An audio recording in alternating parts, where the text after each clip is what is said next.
And welcome back to another episode of Multifamily Strategy Live. This is going out to some additional channels. So we got Dion here, who does way better on lives than me, by the way. So we should have some brand new people in the live here I'm very excited for.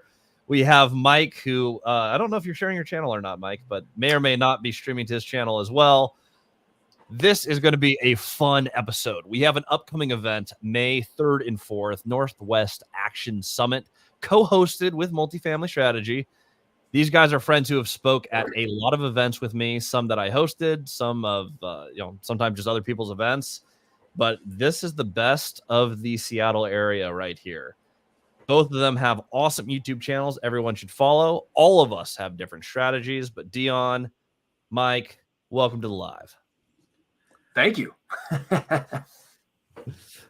By the way, my intro video, for all who know, first of all, that music just rips. I love that thing. Second of all, that gives me the 45 seconds I need to get everyone's lives live. So appreciate you guys being here. Luke, welcome to the chat. I know I'm fixing something for you on the back end of Multifamily Strategy. Know that I saw that request and I'm getting that going. We're probably going to have a bunch of questions because we have a bunch of people on the live and we have some different faces here. So we're going to talk a little bit about our different strategies, how we got started, things we're going to cover at the Northwest Action Summit, get you guys a little preview. And then I vote we just dive right into questions and talk about different strategies. Dion, I want to start with you really quick. Dion actually turned me on to the Robin Hood Village Resort, was one of the first YouTubers I connected with. Most of what you see on my channel has some influence of him because, Dion, you really helped us set up most of the stuff. No, I appreciate you coming on my channel, and I appreciate the invite to be on your channel. I think it's funny that you think I'm better at lives. I don't have intro music. I don't even have a studio right now. I took my studio down because I was building a closet and still working on that. You know what you have? You have more humans watching your live, and at the end of the day, that has more value. You affect more lives, Dion. With your live. That's the whole reason why we're here. I'm actually doing a video next week on why I make content. Like, I want people to understand the very selfish reason why I'm here doing this. He has a huge ego and he wants your vision. Everyone's eyeballs on Dion and that beautiful beard.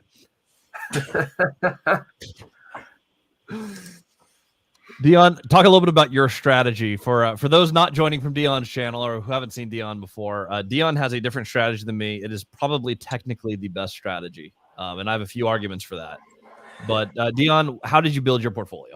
I think when you say best strategy is that I fall back on the axiom that there is no one right way to invest in real estate or reach financial freedom, but there is a one right way for you.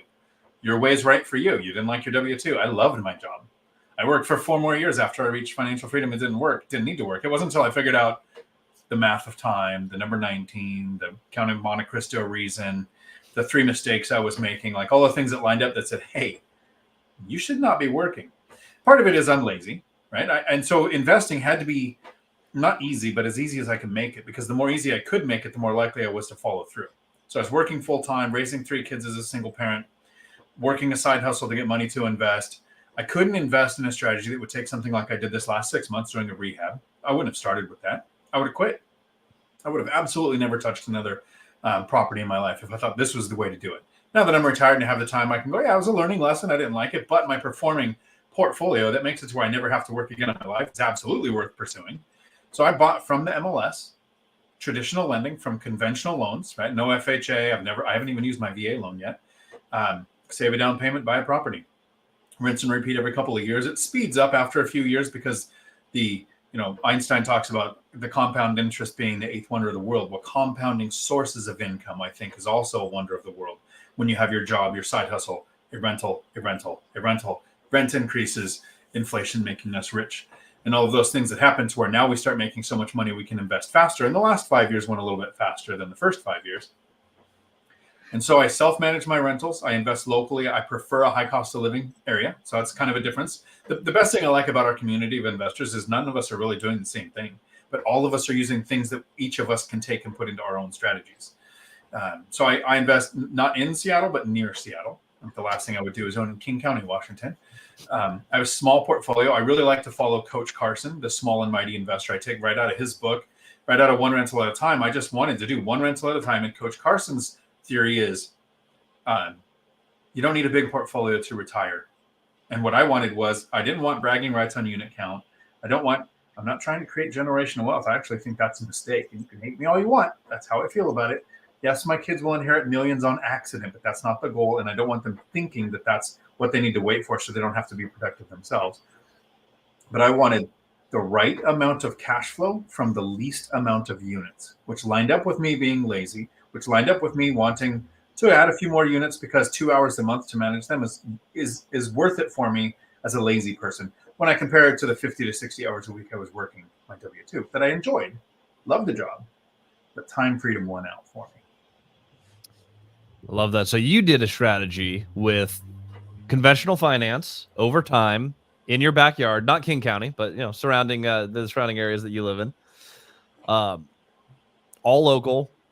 How many years did you say it took you to build your portfolio from property one to retirement? How long did that take? Possible retirement took 8 years. And then I worked for 4 more. And then instead of retiring at financial independence, I retired at what I would consider almost fat fire. The definition I heard recently, I think during the Lumberjack Landlords live stream, is fat fire is 5 times your living expenses. I retired when I was 4. It has now passed 5, but it took another year of investing for that to happen. Wow. It sounds like a rough place to be. Yeah, no kidding. It is when you start when you're 40. So then I say things like, well, I retired early at 52. And they go, is that even early? But if you start when you're 25 or 30, and then retiring is happening in your 30s or your 40s, that's definitely retiring early. I like it. Mike, you obviously did the same thing, right? Invest in your backyard, all conventional. Other than shooting for a body positivity version of fire. No, nothing. No, Dion and I mean, we had similar lives in terms of we were both police officers. We both got married and failed. We both managed to get full custody of our children as men. And we both started from a very, very, very difficult, low position because a lot of people think, oh, maybe Dion started from a great position. He didn't. He had $300,000 of debt that he started out with day one. I started my channel, my journey in real estate, $0 in the bank account, just had been divorced, no custody of my son, no college education. I grew up on Section 8 housing and food stamps myself. I was very poor, but I was watching all these videos from people like you who post things like, hey man, I got all these rentals and all these this big portfolio. And I was wondering if what they were saying was true. And if you really could become financially successful with real estate. And so my first video is me saying, I have nothing, I'm broke, I'm going to try to make it. And over the last 7 years, I've been making videos. Took me about 1.5 years to buy one, but over the last 7 years, so I started buying about 5.5 years ago, I've been buying rental units. And I got 27 rental units. I closed on a duplex last week. I closed on a 4-plex the week before. But the thing that's major different between me and Dion, I did start with a house hack in the Seattle area. And I still live in the duplex I house hack right now. I'm still in one side of it that I've been in for 5.5 years. Rents have skyrocketed. Now the rent from one side more than covers the mortgage. I live for free. But after I bought that first duplex, I said, man, everything here in Seattle is really expensive, and I don't want to save 20% for a $600,000 property. I should invest where the numbers make more sense. I grew up in the Midwest. Things are cheaper out there. So I started saying to myself, I'm going to look at other markets. And I started looking at other markets. And I eventually stumbled upon the craziest market that anybody could conceive of. And that's Gary, Indiana. I am the king of Gary, in case you're wondering. And as the king of Gary, I have to defend it because it was the 1993 murder capital of the country, 3 times national poverty rate, 3 times national crime rate, 13,000 abandoned buildings. Anybody who does a Google search of Gary says there's no way you could be successful investing there. But I got 27 units. And all of the problems you think you'll have over the last few years, I figured out how to ameliorate those problems, come up with creative solutions, build a team at a distance. I bought my first properties before ever even going there. I buy properties sight unseen by putting the right team members in place. I've done creative financing. I've done seller financing. I've done the burst strategy. I've used a HELOC to do the burst. Everything you can think of, I've done in that area.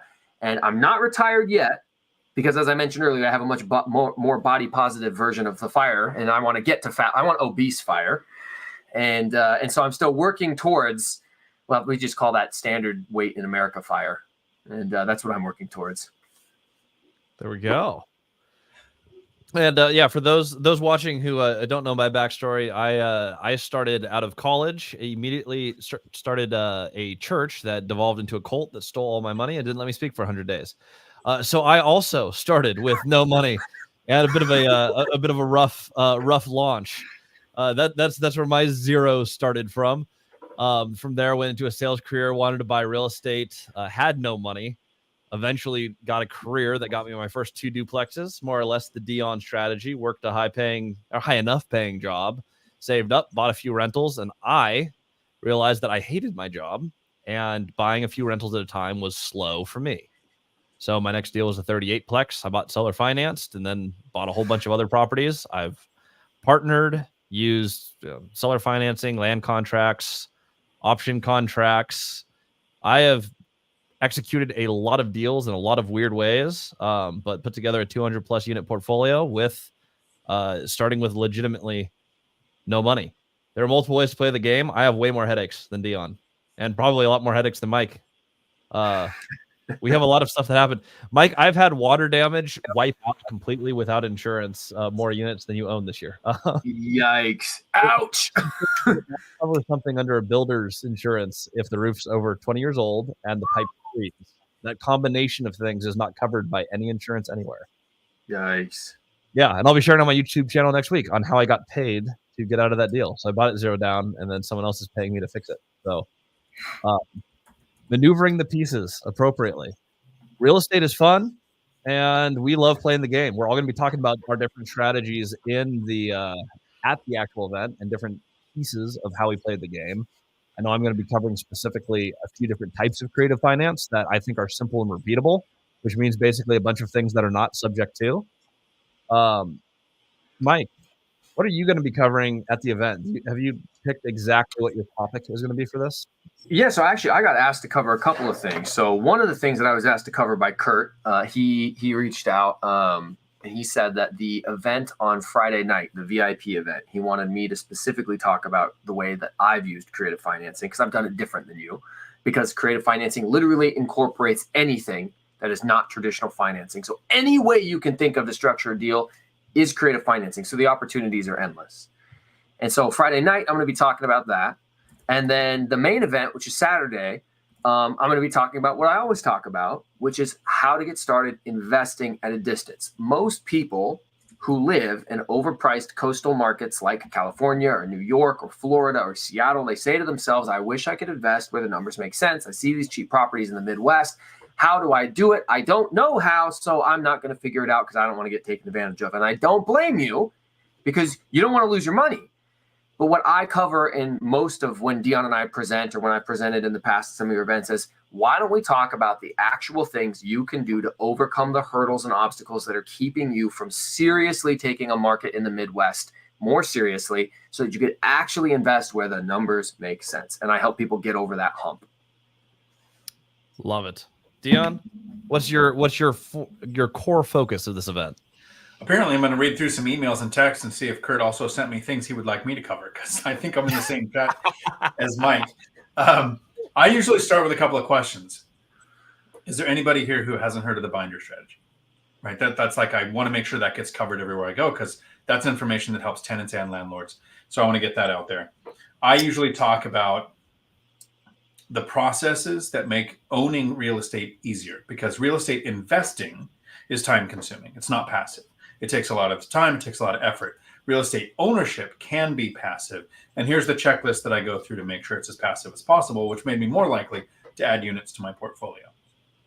Then figuring out what it takes to actually reach financial freedom and to stay in financial freedom. Is that a shot glass, Dion? What is that? That snuck into the room. Am I supposed to not take a shot? You getting lit on the live? Can't drink all day unless you start early, Mike. This is what happens in weekend lives with Dion and Mike. Oh, there's something on here. Mike, is that also a shot glass? No, I have my Master Chief mug full of money, but that's all. And then a glass of water because I'm boring. Fun fact: I'm replaying those series. I've never got past the original Xbox, but finally finished Halo 1. I don't do a lot of recreational things, so it only took me 1 year to finish Halo 1, but I got it done. I did the thing. Oh, you know what? I don't play many video games as an adult because I just don't have time to learn new video games. Correct. So I just continue to replay the ones from when I was a kid. But my son who's 7 years old, they have on Xbox called the Master Chief Collection, which is like the first 4 games all in one series. My son and I play those games together as our bonding time, and it is a lot of fun. I will commit to getting this system that has 4 games. I was unaware that Halo went all the way to 4, so I apparently have more story than I was aware existed. Apparently, technology has advanced since I was in high school. Well, that makes me happy. All right, we have some questions that have come up here. I'm going to try to cherry pick the best ones outside of the first comment, which was Whoop, which is an excellent first starting comment. I'm going to go see if I can't snag a question or two here from the chat. We'll go through and see what we can teach a few people. Let's see here. Oh, okay. I don't know if you guys work a lot with Section 8, but I can snag this one really quick. You mentioned Christian, housing authority can pay off bad debt. How does that work? So this was especially prevalent during COVID. This is actually how I launched the 38plex, and this is really the strategy that launched my career. Section 8 for a while, and it wasn't just Section 8, but it was various housing authority projects would actually pay the back due rent as well as a few months of future rent for tenants who had fallen behind. So we picked up a lot of properties during the pandemic, specifically. Well, I just said the word, so now YouTube's probably going to kill our views. Right now. You have to go market where 45 people are watching, and only like 43 of them are from Dion's channel. Watch the number just all of a sudden just get cut. But during that time when the thing happened, I picked up a lot of properties from landlords who were like, I am tired of this. I'm out of the game. People aren't paying rent. And we went ahead had picked up their property, and the government just paid their rent. It was like magic. There are still programs where tenants will get caught up. They're a little bit harder to get through, but we just processed this with a tenant last week. Nice. If you network well with your local housing authorities and you try to work with your tenants, it's just having a clear line of communication with them. Here's the situation this person is in. What are their options? How do we help them? If you have a tenant who legitimately needs help and goes through the right channels, you can often have a solution to get them caught back up without having to evict. And that's even in a state like Washington where our programs are terrible. I've noticed it's a lot easier in the properties that I own in Texas. Like someone needs help, I can just call the housing authority and they basically just get help within a few weeks. It's amazing. Washington, it will take a few months, but you can still do that. And that is a Section 8 thing. What works in Washington is Section 8 has access to a lot of nonprofits and agencies that will cover things like deposits or bad debt. And there's a lot of things about the Section 8 program that most people just never learn. I mean, they'll do rent by the room. Most people don't know that you can use that strategy. Rent out each room to a Section 8 tenant. The tenants should understand that, because I try to encourage every tenant I've ever had when I'm doing a lease signing, I say, you shouldn't be renting. You understand you live in a duplex? You can go buy one of these, live in one side, rent out the other, and live almost rent-free. Let me help you do that. I'll introduce you to a lender. I'll introduce you to an agent. And in a decade, only one person has ever bought a house. But Section 8 will help a Section 8 tenant buy a house. Part of that program is to get on the property ladder. And still haven't had any of those try to use that program either. And I've noticed most people won't. And there's a lot of people who are fine being tenants or just don't want to own real estate, and that's totally fine. That's a huge reason why rental properties work, is there are always going to be renters. I love that you help people go through that, though. I've only ever had one tenant actually reach out and want help owning a place, and we actually did help them. So it's happened once in a 200-something person portfolio, which means like what? Our 200 units, that's probably 300 people. One person, one time. 0.03%. Yeah. Success ratio low, but you do the right things and you just try to move everyone forward. I love that that's happening. Mike, Gary, Indiana. That's known for being such a high income place. I'm kidding. Have you done any work with Section 8 or Housing Authority over in Gary? Yes. I love the Section 8 program. I highly advocate that if you're investing in low income areas, you should primarily focus on partnering with Section 8. I think that the people that get hit hardest when the economy turns, as we saw during the pandemic, were the people who are lower income, who have those jobs near the bottom and can't work from home, and they're not white collar like the unit I have here in Seattle.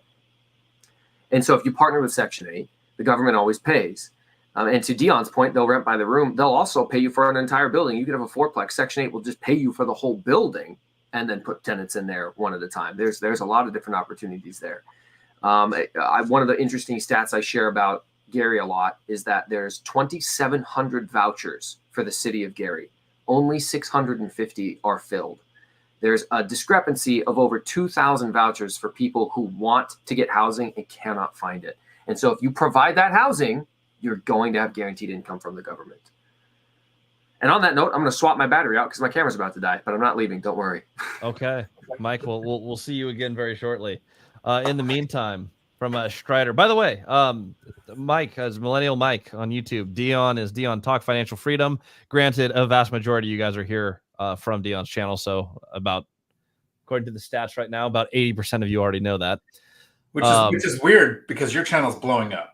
There should be more people here on your channel. I mean, you have over 50,000 subscribers now. I mean, of this three, you are still the king of lives. You get more attendance to lives. Your lives go longer, and I guess that means you just provide more value. That's the only logical explanation there. I think I'm just not intimidating to anybody because I'm not good looking. You know, the better looking you are, the more intimidating you are. So yeah, it's the beard and the voice. Dion's aware that he's just an attractive human being. There's nothing we can do about it. Mike has a target on his face now, but there we go. It's gone. It'll go away. Give it a second. That is crazy. You have a nicer camera than I do. Well, that's debatable.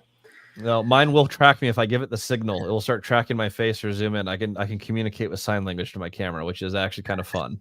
Good for shorts, not great for long form. No, it gets very obnoxious. Let's see here from Strider though. Where do I go to learn different financial options? I think I just answered that question. All three of these channels, we talk about different ways to buy fun deals. We all have different strategies. I would personally say the best thing that you can do is go out, set your goal, and then just figure out who's done what you want to do the way you want to do it and stick with that strategy. If you're someone who's in a W-2 right now and you're like, I love my job or I can tolerate my job and I want to do this I would say Dion's strategy, I think we can all agree, has the least amount of overall risk in it because it's slow, methodical, the longest term, fully amortized debt. If you can withstand the job and take a little bit more time, you probably want to follow Dion's channel very specifically and do exactly what Dion says. If you're someone who is likely on the younger side, more aggressive, or just can't stand working for people, you might follow my channel. The multifamily strategy. Let's check this out. Build a couple 100-unit portfolio and go through a ton of pain, and the fun is in the adventure. And yeah, it makes a lot of money, but it's also it's way more stressful. And then Mike, I think you fall pretty much perfectly in the middle. You've bought stuff conventionally more than I have. You have a manageable size portfolio that's still growing rapidly, and you've used every method under the sun to pick up 27 units, which is awesome. Mm-hmm. Depending on who you are and how aggressive you want to go, I think you have three perfect examples of kind of, you have your three bowls of porridge here. Good luck, Goldilocks. Pick a bed and stick with that. So I think there's an order of operations to it. And first I would start with what is something most people are doing, right? Go talk to an actual lender. One of the big banks, Wells Fargo, Chase, Bank of America, they have the most standardized criteria. You might be in the perfect situation to do an owner-occupied or a conventional loan to buy property. But if you don't have the 2 years consistent income, a high enough salary to cover the debt-to-income ratio for those first 2 years when you don't have rental income, maybe DSCR is your option, right? If you don't have the credit score or the net worth for DSCR to be an option, then you can look at seller financing, right? So you kind of go through the chain to see what works for you and then match it up with your strategy as well. I love this comment. All hail to the King of Gary. We worship you. It's my boy right there. Lord of all, Mr. Landlords. He's the man. He is an absolute Dave Ramsey advocate, and he loves to roast me in all my videos about how I use debt and Dave doesn't. But he is also a huge supporter of the channel. As you can see, he's here hanging out. So I'll tell you what. You show me the Dave Ramsey follower who retired before 50, and then we'll have a conversation. Who has an active income of less than 350,000? The very few. I would even say can make 350,000, 500,000. Based on the advice, it's not happening. There you go. Vast majority of people cannot earn enough income. This is my only problem with Dave's thing is like Dave, his last net worth that I heard him say was like 700 million, which I think it's actually higher than that. But if you make millions and millions and millions and millions of dollars a year, you can absolutely save your way to financial freedom. And that is about it. Everyone else, we're going to lever at some point. Dylan, how have you prepared for a recession? What's your plan if like 20% of income gets cut? Mike, how are you preparing for a recession? Well, that's a good question. If he's talking about income from my rental portfolio, well, I have Section 8. What do you mean 20% of it gets cut? How is it going to get cut? The government pays. Look at the last recession. Did Section 8 stop paying at any point? No. Did Section 8's payment go down? No. And one of the things that Dion's going to say, which I'm going to steal from him, we always plan for a major cut in rent. We plan our portfolio out and we run our numbers as if there was a 50% cut in rent coming next year. But it's never happened. Every single time over the last 115 years that they've been tracking rent, they track it in 5-year increments, and there has not been a single time where rent has ever been down over a 5-year period, ever. During the Great Recession, it dropped like 2 or 3% for a year and a half, and it recovered. That's it. So how do I plan? Well, I've already set up the planning by having Section 8, by doing my research on what rental rates do, and also by buying properties with enough of a profit that even if I took a 50% cut to rent, I would still be able to cover all of my expenses. Sure, I wouldn't be making money, but I wouldn't be losing money. And then for my personal job, this is maybe the question he was asking was for your personal job, because I still have, unlike you two, I have a W-2 job. I'm a police officer. Well, the good thing is that when recessions happen, what does crime do? Goes up. So I'm pretty well insulated given my seniority as a police officer that they would have to pretty much dissolve the agency I work for of 1,000+ officers for me to get fired. You know, it would be very hard to get to a point where I would get fired. And all of us use long-term debt. So if there's a short-term dip in the market, our expenses don't change, which is the main thing that really gets landlords when interest rates spike or when oftentimes when there's a recession, what we see is there's a little lag and then all of a sudden the banks just tighten up and you cannot borrow money anymore. That's where a lot of people get pinched. It's when you're cycling debt. So none of us use short-term debt. No, and that was Dave Ramsey's issue of 90-day debt. But for Dylan's question, planning on a recession, Mike, yes, there's 3 things I've done. The third one is plan on rents coming down, even though since 1940, when we started tracking the data, rents have never once gone down. Plan on them dropping 50%, and I still wouldn't have to go back to work. But the first 2 is I diversified in 2 specific ways. The first one is my properties are at least 10 miles apart. I have 2 that are 7 miles apart, but the rest are at least 10 miles apart, pulling tenants from multiple sources. So that if a base, a port, college, Amazon, Boeing, or something closes or moves away, I'm only impacted on one part of my portfolio. The other way is I diversified my tenant base. I keep 1/3 Section 8, 1/3 working or retired, and 1/3 military. So that if there is a pandemic, a prolonged government shutdown, a stock market crash, my entire portfolio is not impacted. We make specific plans, hoping, just like all of the crash bows, that there's a crash so we can go shopping, but we're planning our portfolios around those things happening, even though some of them never have.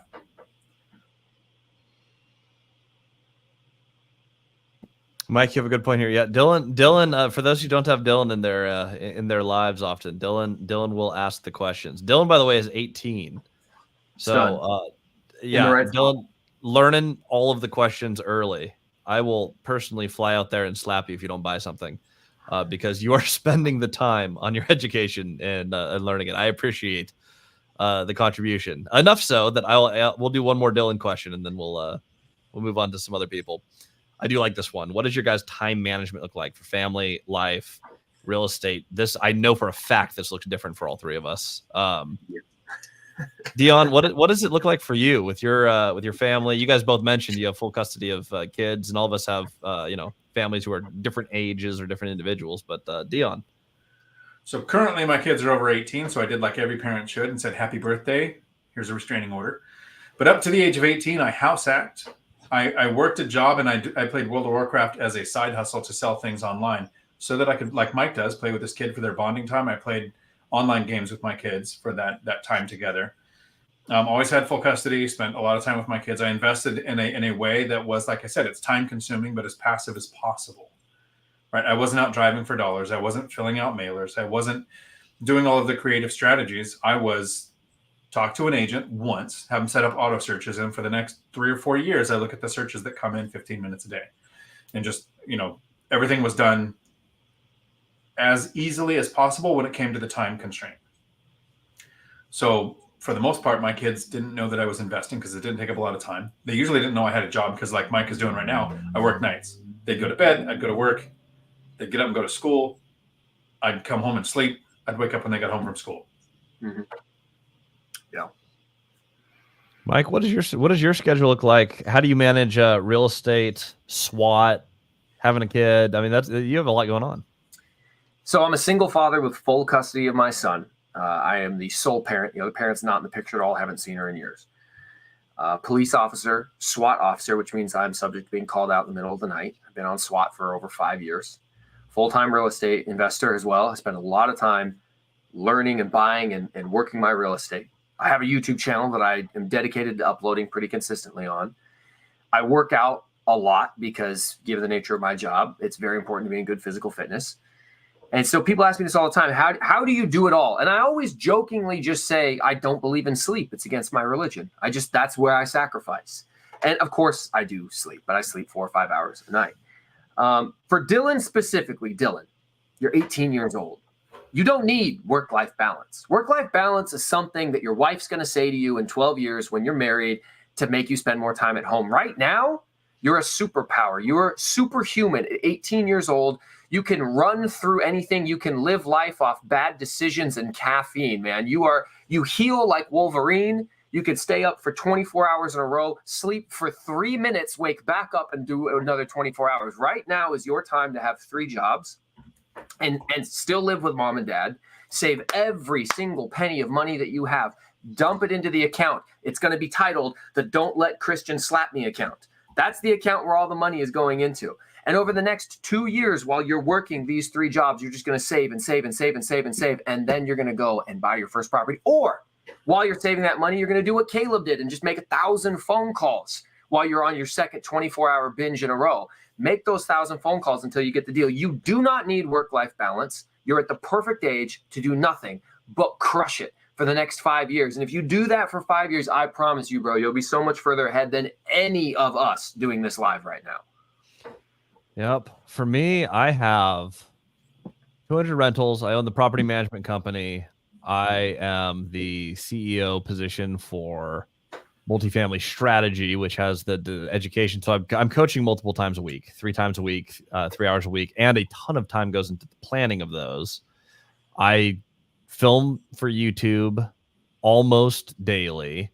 I'm what do I do? I travel an average of 4 times a month to speak around the country.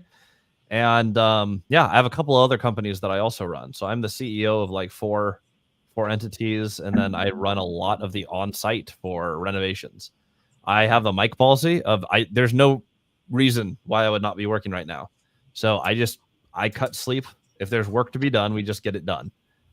I think over the last 4 years, I've filed 28 different LLCs for the various partnerships or projects that we have. So tax season takes me an additional just like straight month of daily work to get through. Yeah. It's a ton of work to do this.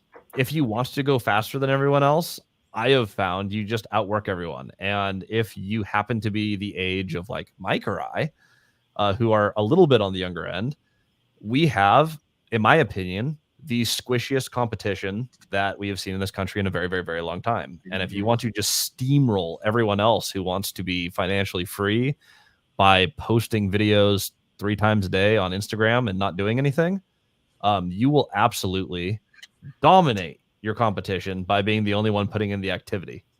And I found it has been very easy to pass up most of the rest of my peers, as Mike obviously has with 27 rentals and a full-time job and a kid. There's a lot of people who have a kid who are like, oh, this kid is everything, and it takes all my time, and there's no way I could do more, and I'm maxed. If you can set aside all the excuses and just do the thing, especially at 18, it took me till 29 to figure that out. If you'd start that at 18, you're going to be in more of the Cody Davis, Caleb Hommel camp of more money than you can spend and not old enough to have to pay for your own health insurance. It's a good place to be.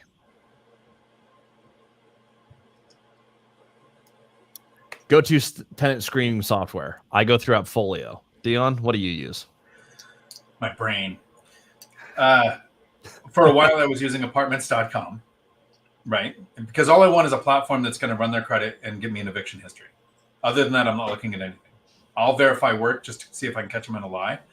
But I'm slowly transitioning my properties as I have tenant turnover or acquire a new property. I'm putting them on the Hemlane platform. Hemlane works great for me because it's got 3 tiers. So I keep the most cost-effective tier. It's like $28 a month plus $2 per unit, right, to be on there. Lets me collect rents, sign leases, not sign leases, dispatch handymen, those kind of things. They've got the 2 other tiers. So like this winter, my plan is to be, as long as the stupid burr is over, which should be done this week, I'll be in Thailand for most of the winter. If I have a tenant turnover while I've gone, that month I'll step up to tier 3, have an agent go out and do a lease signing, and I'll drop back down to tier, the lowest tier as soon as that's over. So I've got that flexibility to travel and self-manage my properties. So Hemlane is where I'm going now. Are you an affiliate with Hemlane? So you should be. I'll connect you with Dana if you like. It gets your people who watch your channel, if you promote it, 20% off their first year. No way. In your name or something. Mine is. You know what's amazing? I was told that somewhere around 10,000 subscribers, people reach out on YouTube to like sponsor or do 50,000 subs later. I think I'm about to crack 60. No one has ever reached out to have me sponsor anything ever. No money. I'm surprised because it was about 8,000 for me, and I get 2 or 3 emails a day of, we'll send you $1,000 for every video you make about the Ridge wallet, or we'll do this or we'll do that. And I'm just sitting back going, none of that lines up with I made one Ridge wallet one. I was like, look, there's a terrible wallet. I'd never owned one. So they're not coming back. I love the Ridge wallet. What are you talking about? Oh, you need the Flip. The Flip is so much better. No, dude, the Ridge wallet is money. There we go. Flip. If you're watching this, sponsor. This is scuba diving. This is RFID protection. This is everything that you want all in one spot. No hunting through 15 freaking cards and IDs with one stupid little slim thing. There you go. That's my opinion of the Ridge. And why I don't have sponsors on my channel. The boomer is being exposed right now. All right. Okay. The Ridge wallet is sleek.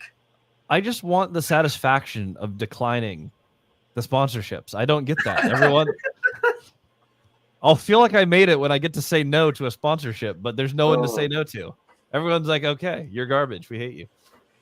They're like, oh, I think people watch my channel and they go like, you know what would be awesome? Let's check out Dion's channel and see if he'll sponsor something. Probably. Mike, do people reach out to you for sponsorships? You know what? I had a few. So I have a bunch of different social media accounts, Instagram, TikTok, all that stuff. And I had a TikTok that was not related to real estate investing at all. It was just comedy stuff about being a police officer. And it had a few 100,000 subscribers. And I did get some people that reached out there. And I just said no to everything because the only things that I would ever agree to sponsor would be stuff I actually use. Like if DocuSign reached out, I'd be like, yes, I love DocuSign. If Ridge Wallet, I would say yes, specifically to spite Dion and because I used Ridge Wallet for the last several years. But it would probably be a lot of rejection because there's a lot of the ones that were always reaching out to me were always like some shady, weird stuff. And I was like, nah, I'm good. Okay. Well, I'm calling it now on this channel. Selkirk Pickleball Paddles. Reach out. I will sponsor you. I will hold the paddle through every video if I have to. I'll connect some of the sponsors that reach out to me to your channels. How's that? Perfect. I need someone to decline. That is perfect. Then I can be part of the club. No, that's funny. I've always wondered about that because Dion's like, oh yeah, no, people reach out every day. I was like, nope, not seeing that. Am I hooked up to the wrong email here? Funny stuff. Has Dion or Mike? Well, I read that in reverse. That was weird dyslexia. Has Mike or Dion used 50%, 40%, 10% ever?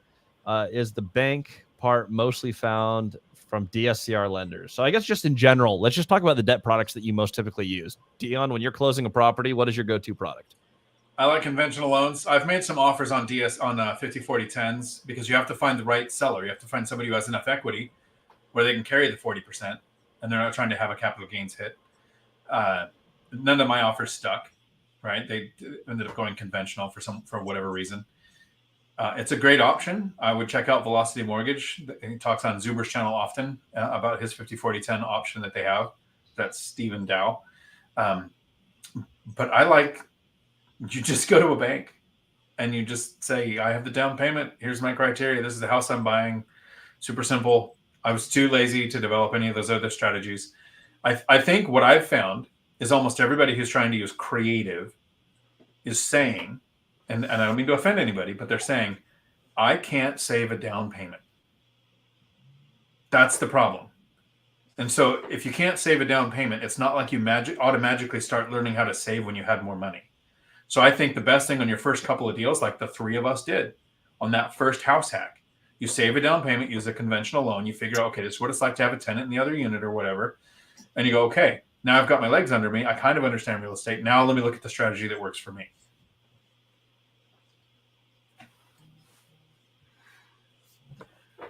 Oh, actually, I wanted Mike's answer to that too, and then we'll hop to the next question. Sure. But also specifically for Mike. Mike, go-to debt product. Do you have one?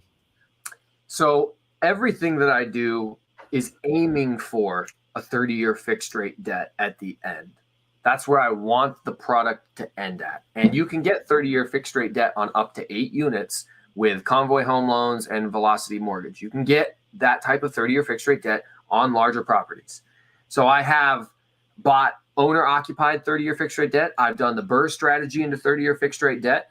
And then obviously my end goal is always that, because as you mentioned earlier, Christian, it's guaranteed, it's no variables, you know what your costs are. It's one of the ways you plan for a recession. However, to get to that point, there's a lot of different bridge debt that you can use. And some of it's even called a bridge loan. And there's actual people, hard money providers, there's private money providers. And so what I did is I created my own debt product. I invented what I call the slow BRRRR strategy. The problem with the BRRRR strategy is, okay, I got to buy this, remodel it. At the 6-month mark, I got to cash out. What happens if interest rates suck at the 6-month mark? Or what happens if the appraisal sucks and doesn't come back where I want? Do I keep holding this hard money that's costing me a lot of money? Or do I wait and try to refinance? It's just very tough. So I created the private money strategy that I use, because private money is way better than hard money. And what I do is, the people that are in my network, a lot of them have savings accounts, and a lot of their savings accounts pay 2, 3, 4%, something that's a joke. And I say, what if instead of having all that money in your savings account, you lend it to me and I put it as a private mortgage and a promissory note on this piece of real estate that I bought. And instead of you getting paid 2, 3, or 4%, I'll pay you 10% on your money, and I'll pay you out 10% a year, and I'll pay you every single month. Every month you get a check from me. It's interest only. And now what's my term on that loan? I have a 5-year term, but I have no prepayment penalty. And I have an option to extend 3 more years in case there's some sort of like major economic crash. So they're going to get a guaranteed 10% on their money, double what a treasury pays, double what a CD pays, way more than what their savings account will pay. They're going to get a much higher return from me. It's secured against the real estate. And I now get to do the BRRRR strategy and pick when I do my cash out refi. I'm not inhibited by the time factors anymore. So I've done it on a bunch of different properties, and that's how I invented a creative financing strategy that worked for me. I love that. We need to do an episode on multifamily strategy talking about the slow BRRRR method. That is cool. Dude, I'm down anytime, man. Yeah, yep. Slow BRRRR. Dude, the amount of puns that I put in the video that I made on it was disgusting. It's like, don't get burned. Get slow burned. It was bad. It was real bad. It was dad joke central. Yeah, I won't go into my preferred methods because I have done, is it 10 or 11? I've done 11 different unique structures in my last 17 deals. I only follow 2 rules. Deal first, then find the debt and equity that best matches your deal. And it could be the slow BRRRR, it could be private money, hard money, it could be seller financing contracts, it could be an option agreement with an option to seller finance in the future. I mean, there are a million ways you can knock it out, but it's find the opportunity and don't get distracted with the favorite debt product that you want to use. I find the deal, and then the deal will tell me what money we need to bring in. And that is the advice I'll give to everyone. Deal first. The deal is harder to find than the money. And then find the money that matches your deal, because there are more options for money than there are for properties. At the end of the day, properties, cash flow, long-term fixed rate debt, good to go. If you have a project in there, like Mike's example, you may have bridge money, but you need a clear path to get it into your long-term cash flowing fixed rate debt, which is what Mike's version is going to be based upon. It is a project that when he completes, checks all the boxes. Specifically for Mike, when you network with local people in the area you're focusing on, what types of groups do you focus on? Facebook, real estate groups, etc. What are some examples? How do you find the people when you live? I don't know how many thousands of miles Gary, Indiana is. You're a long ways away, Right. like a 3-day drive. So I assume you're not just popping over there. How do you network? It's a good question. So what I always tell people, the first thing that they need to do, if you're considering investing at a distance, the most important person on your out-of-state investing team, it's not your property manager, it's not your real estate agent, it's not your contractors, your handyman, the wholesalers, it's none of those people. It's the person that you never thought about. And that's the other investors in that market that are already doing things right. So if I wanted to learn how to house hack in the Pacific Northwest, I need to find Dion. If I wanted to learn how to buy creatively financed larger multifamily properties in the Pacific Northwest or Texas, I need to find Christian. Well, how do I find them? Well, where are they? They're in Facebook groups. They're on YouTube. They're on Instagram. A lot of these investors, like me, as I jokingly call myself the king of Gary, because I'm the only person who makes YouTube videos about Gary, Indiana. And so what I tell people to do when you want to connect with other investors, you need to go to Facebook and you need to type in Indiana real estate investing groups. 20 groups are going to pop up. Join them all. And then, okay, the state of Indiana is pretty big. What about Indianapolis investor Facebook group? What about South Bend? What about Gary, Indiana? And then you join those groups and you start reading through the posts and looking at who's posting deals, who's posting their success stories, who's posting bad experiences they had. And you just start commenting and networking and friend requesting and sending messages and asking to chat with these people. Most people love to talk about themselves. Most people love to talk about the things that they're doing that are right. And most people love to talk trash about the people who ripped them off. So give these people an opportunity to teach you and shut up and listen. So you just start with Facebook, then you move over to YouTube. I make this comment all the time. Even with Christian's 50,000 subscribers and Dion's 20,000 subscribers and my 9,000 subscribers, if you type into YouTube, real estate investing, you could scroll through 100 pages of search results and not see a video from any of us. But if you type in Gary, Indiana real estate investing, the first 100 pages are all me. The first 100 videos, all my videos. So just get super specific with what you're searching, because there's somebody in every city, in every market, in every real estate market in the country. There's one or two people, smaller creators like me, who have the time to talk to you, who will share their network and team with you if you just look hyper specific in the area that you're interested in. And you start building those connections, and then those people will connect you to everyone else on your team, to include property managers, real estate agents, handymen, contractors, all that stuff.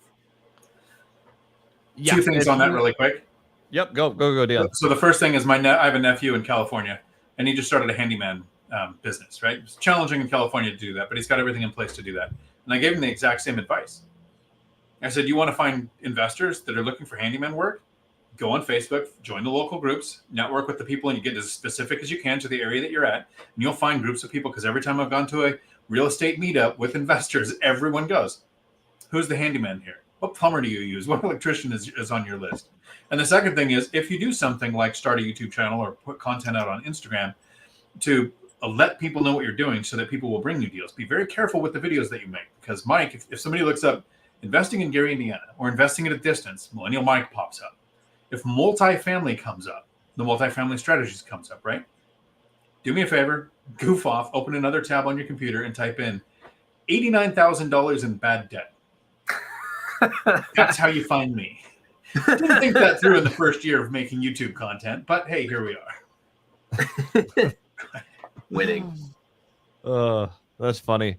That it all comes down to like find the people who don't you want to do and network with them. And Mike, the one thing I want to highlight from what you said was everyone bitches about the people who rip them off, and that has saved me, or should have saved me, so much money in the past. Every time I didn't listen to that, I had someone I partnered with someone because I needed $550,000 very badly, and they bought into an LLC for $550,000, solving my immediate problems.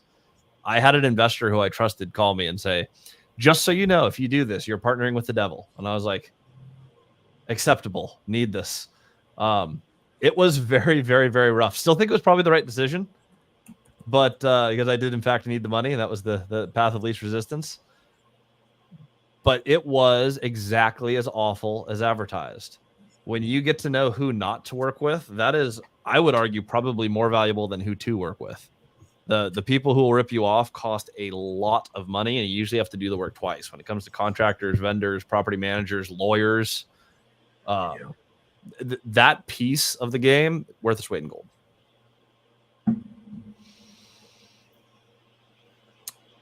Can you gentlemen talk about why it's important to continuously vet your team, agents, title, escrow, contractors, PMs?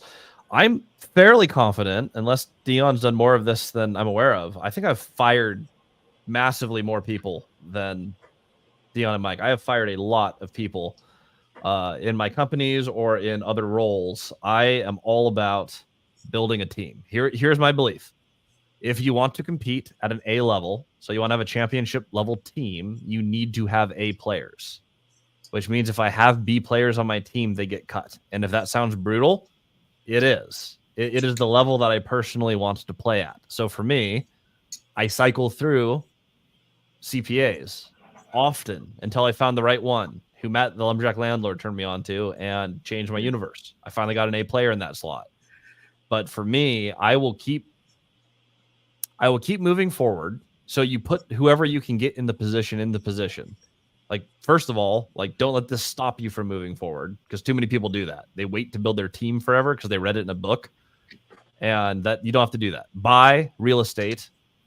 And if you have a C-level accountant, still file your taxes. But eventually cycle these people out and build a better team. I probably do this monthly, if not weekly. Review everyone in my universe and go, are the people that I'm working with, are they a temporary fix? Is this a long-term team member? Is this someone who I eventually want to be an equity partner with? Like, what level do I want to go with these people? I hate partnering. So I only will partner with the best of the best of the best of the best from who I've worked with. And still, sometimes I get screwed. I think it's one of the most important things that you can do. That's my opinion. I've fired over 40 people in the last 4 years, either employees or like direct contractors.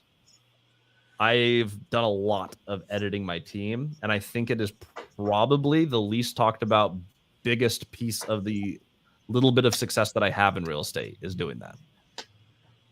So this is something where I weirdly have a contrarian viewpoint on. Oh, let's do it. I love these. This is what everyone's waiting for. You definitely have more experience firing people, and that's the right thing. I take that right from Matt, the lumberjack landlord, right? Hire slow, fire fast. If it's not working, it is better to have a hole on your team than an a-hole on your team. Absolutely agree. So, Christian, your experience on that, you should definitely make some videos covering. This is the thing that pushed me over the threshold to cut this person. I hear people talking about their team often. And if you're going to invest at a distance, sure, you need your core four. If you're going to invest locally, and I'm going to say this very clearly because my mom said, if you don't have something nice to say, speak clearly. I do not have a team. I don't want a team. I want my lenders to hate my guts. I want my agents to be uncertain if they even want to work with me. Because every single time I've done a deal, I vet several estimates on lending. I go through the same order of operations. All of the agents that I work with know that I'm working with multiple agents. It's the only way that they're going to work with me. Auto search is set up, and you'll make the money if you send me the deal. Now, I have several handymen. I don't make them compete for each other's position, but they know that if they can't get to it in a timely manner, it's going right to the next handyman. So if I was at a distance, I would have a property manager. I do have a tax person, but like you said, eventually you're going to go to Bob Langworthy from Maine Bean Counters, and you're going to have him probably fix your last couple of years just in case your guy wasn't the right guy or right girl. But I'm the anti-team guy. The last thing I wanted was a team. If I had a team, I would have missed out on half the deals I've got. Mike, I imagine you have a team. You have to have a team. Yes, absolutely. And Dion and I have argued about this before, and he got destroyed in that debate. So, in fact, it was so bad that he had to host the live himself just so he could mute me out. No, just kidding, buddy. You look great. No, having a team is very, very important, because I think one of the mistakes that a lot of people make is trying to think they can do it all themselves. And if you want to actually become successful, you're going to have to realize that at some point you have to let certain tasks go.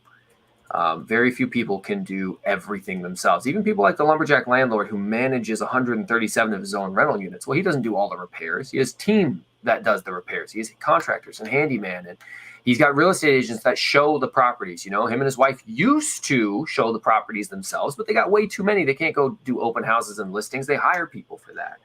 So I think really what you need to recognize is there's definitely a time and place for you to do more of the work yourself. I self-manage my own duplex that I live in and list it, and the tenants over there I vet, and I have them do the credit card check. I run their credit card and their background and their eviction background and all that type of stuff. But as your portfolio gets bigger, and especially at a distance where I don't know the local laws, I don't even know all of the local cultures and customs. Like, most people don't know this, but in Gary, Indiana, the landlord doesn't provide appliances like a refrigerator or a dishwasher or the laundry. The tenants bring all that stuff with them. That's not how it is here in Seattle. In Seattle, you have to provide all that stuff. If it breaks, you got to fix it. Like, if you don't know the local customs, you're going to get taken advantage of. And I would have put a bunch of stuff in there that would have promptly been stolen. And I would have been like, what's going on? You want a good team. You want the right people on your team. Why is it important to continually vet them? Because everybody is capable and susceptible to becoming complacent. And your contractors will say, oh, I always get the bid from this guy. And so they'll just slowly start working those prices up. And your property manager will say, he always just lets me, he never complains when I have to put a bad tenant in there, we evict him or something like that. It's like, no, I'm paying attention to all these things. Everyone's going to get a bad tenant eventually. But you're still on a tight leash. If you get too many bad tenants, what's going on? You're wasting my time, our time. You're getting paid more to place new tenants than I'm getting paid in the rent from these tenants. And so constantly monitoring, continuously observing. What is it that Matt says all the time? People don't do what's expected. They do what's inspected. And so you need to constantly be inspecting other people's work.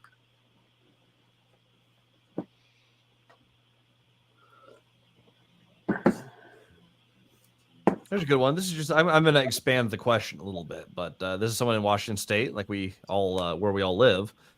For your first house hack, would you prefer a duplex, triplex, or fourplex for your first purchase? Does it even matter? I'll expand that to, does unit count matter at all? If you're doing a house hack, if you want to live in the unit, do you have a preference of unit count? I'll preface this with my buddy Caleb, who is one of the original mentees in my program. I think he's one of the more successful investors. Arguably, he's done better than all of us because he made less mistakes the way he built his portfolio because he asked all of us questions at some point. Mm-hmm. But he house hacked a 25 unit where he was paid $5,000 a month to live in a really cool college town in Texas as a 20-year-old. When you're buying a property, does the unit count matter for house hacking? Dion, you guys have actually done house hacks. I kind of did it with a condo, but I'm curious your guys' opinion. Two things that I consider. The first one is I want to make sure that the house hack is done with fixed rate debt. So if I'm going to use Convoy Home Loans up to 8 or 10 units, whatever their current metric is, and they'll give you fixed rate debt, I would have done an 8 or a 10 unit or 4 unit or a duplex. Here's what I look at, Kent. And I wish I knew how to play the drums. I would kind of do the drum roll in Kent's honor because that's what Kent does. I would take right from the Michael Zuber one rental at a time theory. Which one has the best yield?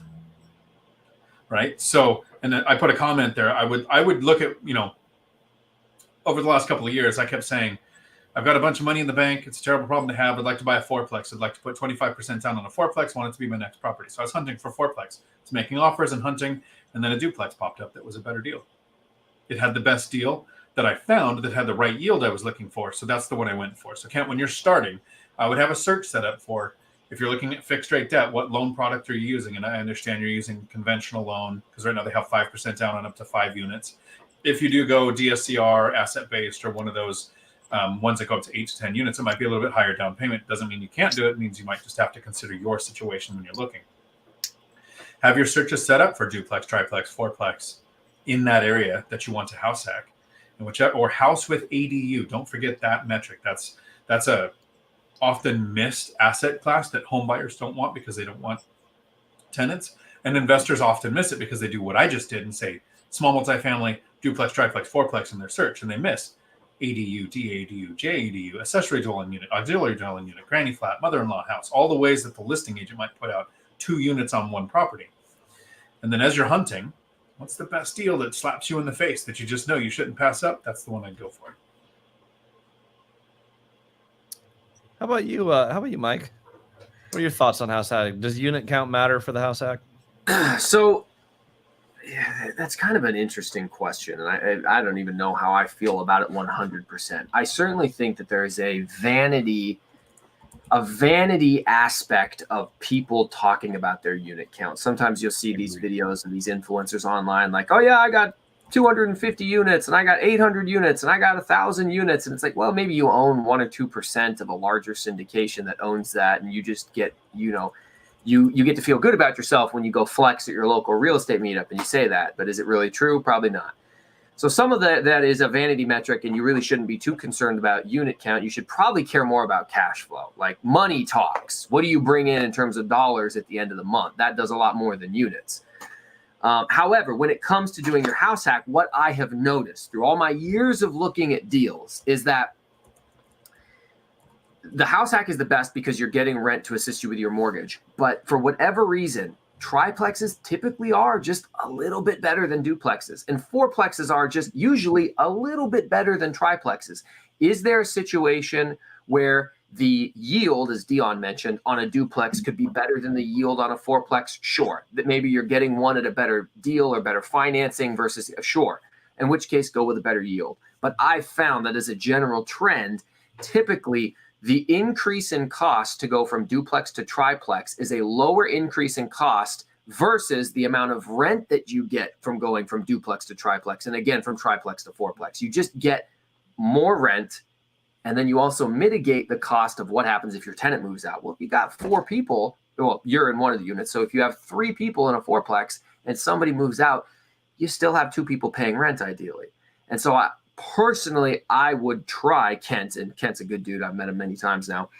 I would be looking for a fourplex as like my dream purchase. But if I can only find a duplex that works with yield, I have no problem buying a duplex. Obviously, I live in one right now. And I'll take the contrarian view of I live in a house and it is more than supported by the first 38 plex I bought. And it's not about buying a bigger building, because bigger doesn't mean better, but factually, more units typically are going to have more income. Mike, I think you nailed it on the head. There's a lot of people online who own 2% of 10,000 units, and they're like, I have a bajillion. I've said this multiple times on my channel. Matt, the lumberjack landlord, has more real estate than me. He has half the unit counts. He doesn't have partners. He owns all his real estate. I own about, on average, because I have partners, 33% is my average. There's buildings I own myself. There's buildings without partners. There's buildings I own with one partner, 50-50. There's buildings that I own 25% of, the way that we structured the deal. I have way more than 2% equity in my portfolio. But if you're like a Matt the lumberjack landlord, you just own more real estate than me with half the unit count. Unit count is not what you chase. What I found worked for me was I don't like sharing walls with neighbors. What I found is I'm kind of a princess with stuff. I don't like working with people, and I don't like sharing walls with people. And I think the message here is I'm an introvert. I bought enough rentals to support my house. And to me, that is the exact same thing as house hacking. I have renters who pay the rent that covers the mortgage on my house. I didn't need to share a wall to do that, to get the loan product I wanted, because I negotiated my own loan product. That worked for me. Dion got 30-year debt. So did you, Mike, I assume. 30-year fixed rate debt because you chose to house hack, and they got a superior debt product for the sacrifice of sharing wall. So I think it mostly depends on who you are, is the best I can answer that question. The unit count's not the thing. What you want to do is the thing, and build that. There's 2 times house hacking is really important. The higher the cost of living near the area that you live in, and the lower your income. the more money you make, the less important house hacking is. And the lower the cost of living in the area that you move to, the less important house hacking is. So for a lot of us, it's a great way to start. But is it required? Absolutely not. Zuber's never house hacked, right? It's not a requirement. It's just a cheat code to wealth. And we use several cheat codes. We use the tax code legally, which is a cheat code to wealth. We use inflation, which is a cheat code to wealth. If somebody owns assets and has a net worth of 0, and somebody owns no assets and has a net worth of 0, and inflation happens, the person who owns the assets and had a net worth of 0 now has a massive net worth because of the cheat code of inflation. And so it's not like you have to house hack. In Kent's position, I highly recommend it. In mine and Mike's, I highly recommend it. Dion, do you actually do the bedroom rental strategy, by the way? You had mentioned that it's a Section 8 possibility. Is that something you've actually executed? I know his Section 8 does that. I have a couple of rentals where it's roommates who rent the entire place, but they are roommating together. And then I have rented a room in my unit when I lived in my fourplex to somebody. Okay. I like to travel, and I like somebody to be there to take care of my place. Kind of like having a duplex where I'm at now. The person in the other unit's going to get a rent discount because they're going to take care of the stuff when I'm gone. I'll be gone for at least half the year. So. Okay. I'll also pop the question up. I was just curious if we had anyone qualified to actually answer it. But for a room by room rental, what sites would you like posting on? I will say this just for general rentals. I post on everything with my property management company, apartments.com, rent.com, anywhere that you can push stuff out to. Nothing has ever beat, in any market I'm at, nothing has beat Facebook Marketplace. I'm not even remotely kind of close. If something is not renting immediately, I post on Facebook Marketplace and it gets rented in like a week. And that is true in South Texas, in Dallas, Texas, in Mason County, Washington, in Grant County, Washington. It has been the same thing for me everywhere. If I'm looking for humans, Facebook Marketplace has been absolutely unbeatable by a huge margin. That's just me, though. I don't know if you guys have had any experience with that. I put one on Facebook Marketplace and got banned for a month. Never found out why. They just came back a month later and said, we've reviewed the complaint, and it seems like you were just listing a rental, so you are no longer banned. I'm like, all right. So I use Hemlane because I put all the information in once. I hit one button. They put it out on 30 platforms. Everything but Craigslist. So through Hemlane, it hits all of the platforms. And I'm the same way. Within 3 or 4 days, I have 30 to 50 applicants to kind of filter through. And if they fill out an application, yeah, I'll go and I'll do a walkthrough. But for the most part, I'll do open house format. And I'll say I'll be there this night from 5 to 7 or this day on Saturday. At this time, you're welcome to come. There will be other people looking. And at the last one, guy shows up, says, I'll take it. He says, I'm going to Zell you the deposit. And I'm talking to him. Another guy walks in and says, I'll pay you $150 a month more. So that open house format has been a good strategy for me. I signed with the first guy at the agreed upon amount, but that tenant now knows that they've got a good deal and is less likely to go somewhere else. No kidding. You should just pay me next time you're getting somebody under contract. Let me know, and I'll run in and be like, I'll take your entire stock, double his offer. And then you look like the saint of a landlord for sticking with a little guy. It's a great strategy. Yeah. Like, what do you use? Are you also using Hemway, or what do you use to fill the rentals? So for my own duplex, this is the only property that I self-manage is this duplex. And I was just using Zillow and Craigslist and Facebook Marketplace. Out of state, I have property managers that take care of all of that because they know the local economy and the local standards better. This is another thing you need to learn when you're a long distance investor. The standards that I have in Seattle of 3 times the income and a minimum credit score of 690, if you're making 3 times the income and have a credit score of 690 in Gary, Indiana, you leave Gary, Indiana, and you go buy a house. Houses are $100,000 in the surrounding cities, and they're $60,000 in Indiana. Nobody who has that type of financial background is a renter there. My property manager had to sit me down and say, I'm not going off of credit score. I run their credit, and then I look at their credit, and I make sure that if the reason their credit sucks is because of medical bills and student loans, we don't care as much versus if they're not actually paying their house note and some of their other bills. She gets in like surgical with what she looks at on the credit reports. And in terms of their income, well, we're doing Section 8. So income isn't really a huge deal because the property is already getting paid for. So she has a different list of stipulations that she goes by. And she uses, I've got 2 property managers. One of them manages almost all my units. She uses Buildium. I'm not a huge fan of that property management software. The other one uses Appfolio. I think Appfolio is better. But, you know, when you're using a property manager, you are somewhat subject to what they use. Yeah, and I've found that very consistently because I've used Buildium. Buildium is the easiest user interface. And Folio is just the best. Yeah. It's so robust. Every time I've tried to use something else, I've gone back to Folio. But you have to have at least 50 units that you manage to use Folio. They will not work with you with less than that. At least they wouldn't back when I did it. Let's see here. Oh, I don't know about the back half of this question, but let's read it. There's a guy who asked Cody what you're doing, or what you're going to do when your tenants can't pay your rent, bro. Oh, this was the Brad Lee podcast. This was a fun one. By the way, they only had 2 cameras, so they put it on Cody and Brad Lee. I was, in fact, in the room, and I did contribute to that podcast. I swear I was there. So everyone's like, oh, that podcast with Cody? I'm like, you mean with Cody and I? Yeah. Shafted, bro. Funny stuff. I'm like, dude, you're Brad Lee. Get a 3rd camera. No kidding. I'm here. I should have just walked over to Brad's desk and just popped in to get FaceTime, but I didn't do that, and I regret it. Yeah, that was a fun one. I think I have a short of that. The exact quote, he's like, so what happens when there's the next pandemic? It's all guns, ammo, and anarchy. No one's gonna pay your fucking rent, bro. Cody had a great response. He's like, well, you know what? If that happens, we'll just shift. We play the game where the goalposts are. And I actually think it's my favorite Cody Davis quote of all time. That's all you can do. The rules will change. Things happen in the economy. There's world events that you can't control. We just play the game wherever the posts are. And if they shift, we'll play the game somewhere else. And that is just like, there's things that you can't plan for. And for those things, my plan is, okay, well, we don't plan for those because they haven't happened yet. And there's no way to plan. I couldn't have planned for a pandemic. What I can do is fix every variable I can, which means take the least amount of partners as humanly possible, because people are variables. That means fix my debt for the longest term possible, because variable rate debt is variable, and I don't want variables. If you have less variables, you have less to deal with. And if the worst happens, you're going to adjust, because if we have a pandemic or World War III or other economic crisis, everyone is equally screwed. You're just going to play the game where it's at. That's my advice. It's literally my favorite Cody Davis quote of all time.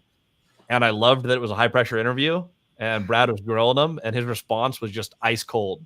Just doesn't matter. Play with, I was like, oh. Well, I mean, let's take it a step further. We've been through that. What did we see? $56 billion in rent relief put out in the CARES Act. The option to go into forbearance. So yeah, your tenants don't have to pay their rent. I never had one late or missing rent payment in a decade, even through the pandemic. And then you can go into forbearance. And when you come out of forbearance, they have to offer you a 40-year fixed rate loan product. Can we have another, please? Can it be worse? Because that worked out. And look what happened to rents. They're up 40% in the last 3 years. Look what happened to home prices. They're up. Every time that there's a tragedy, the person to be the most concerned for, and I'm sorry, this is most of the people who are going to find this content. It's going to make me sound like a complete douchebag. But it's the moron that's got one income. They're W-2, the way I lived my first 40 years of my life. I was that person that was going, hey, it's a recession.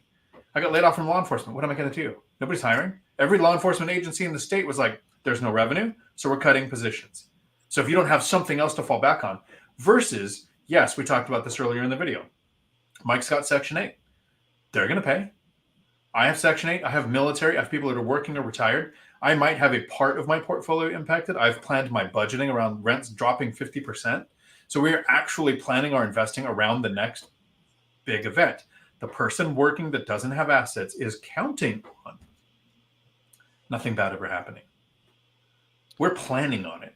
We're strategizing specifically. These are the bad things that can happen. And this is why I've invested the way I did, to be ready for them. And they're probably not going to happen. And I can show the appraisal. I bought a 38-plex during the pandemic for $2 million. Before the restrictions were lifted, I have an appraisal for $4.1 million. I own that 50-50 with Cody Davis. That doesn't suck. I made 7 figures off of stupid government policy when the whole world fell apart. And that's on one deal. I did 10 deals in that time. Like, solely because the government was stupid, they let me get through my project way faster. That one deal made each of us $1 million of net worth. That's not liquid money unless we sold.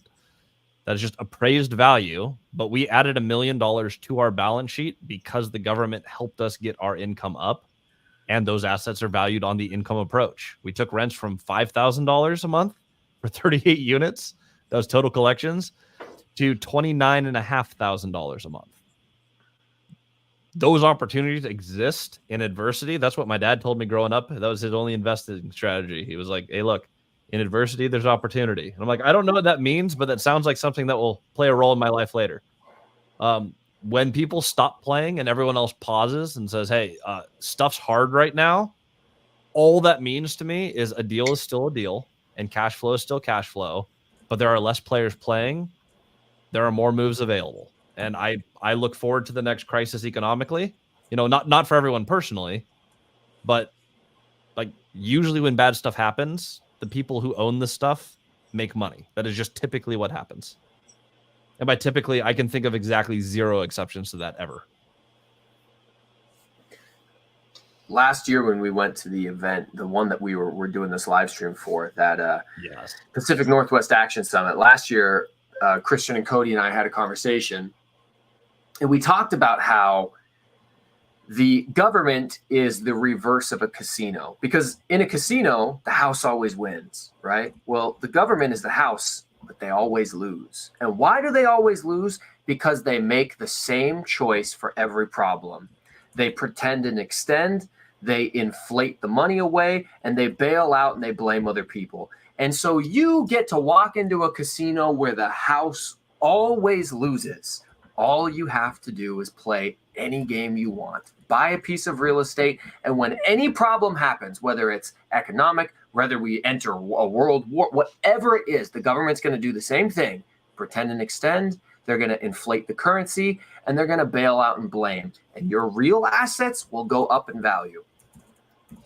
And that's the literal reason why our entire strategy at Multifamily Strategy is how do you buy it? How do you never lose it? That is your underwriting criteria. If you can answer those 2 questions, you will automatically get rich over time. If you can acquire a property anywhere, even near its value, you can overpay if you get great terms in long-term debt, as long as it cash flows.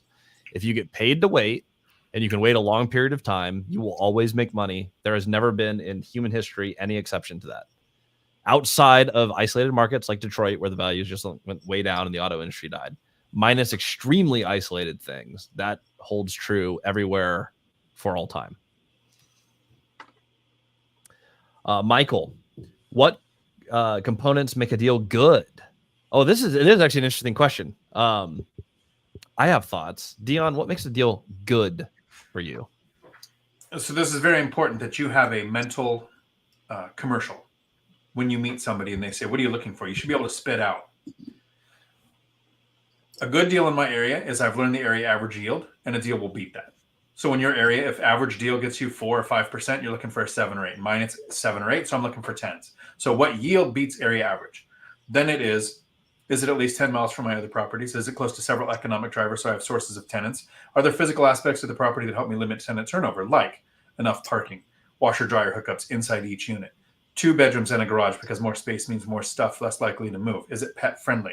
Like, I go through this laundry list. Math is a step in the process, but there's a lot of other things that can disqualify a property that even if it will have a great yield.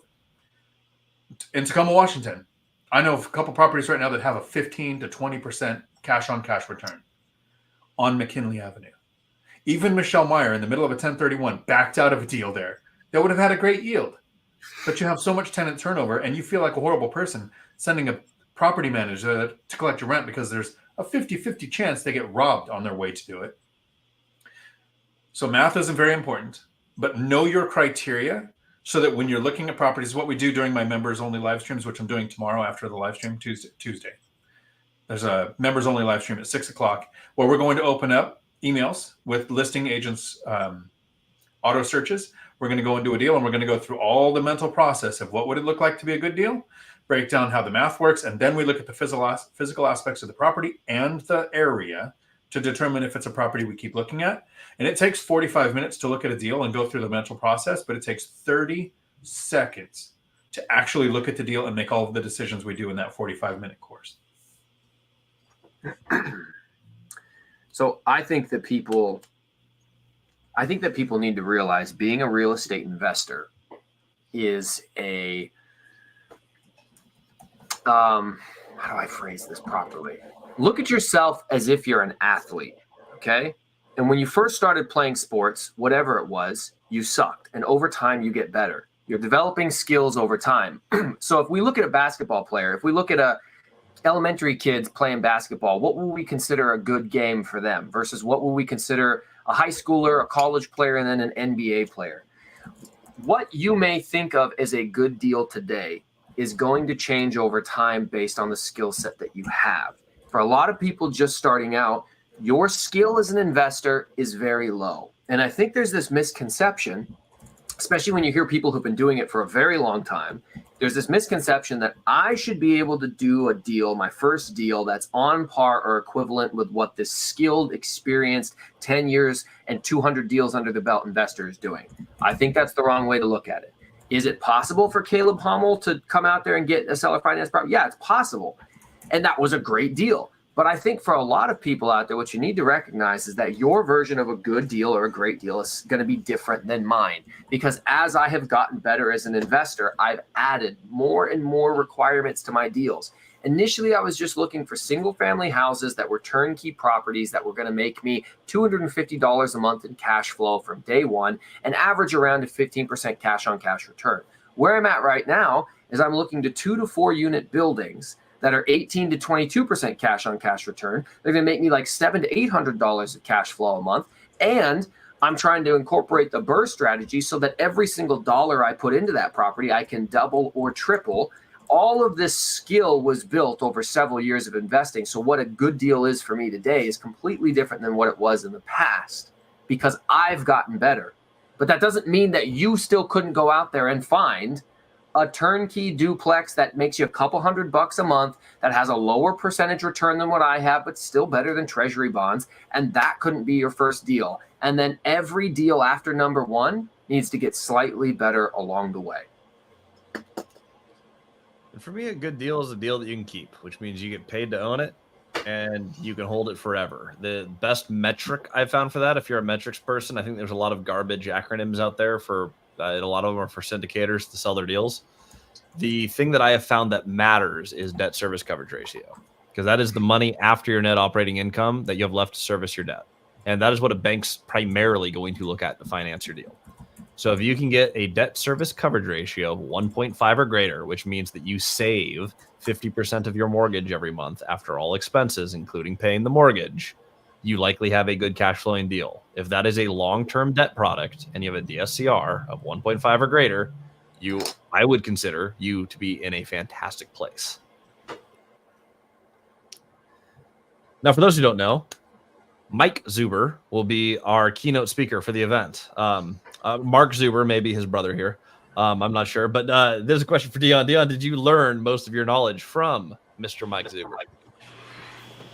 In 2018, I had reached financial freedom. Work was optional and I could have retired. And then I found the one rental at a time community. It would have made the investing to get to that point a lot less stressful and a lot more focused in the first couple of years. So I've learned from Zuber and I still learn from Zuber every time I interact with him.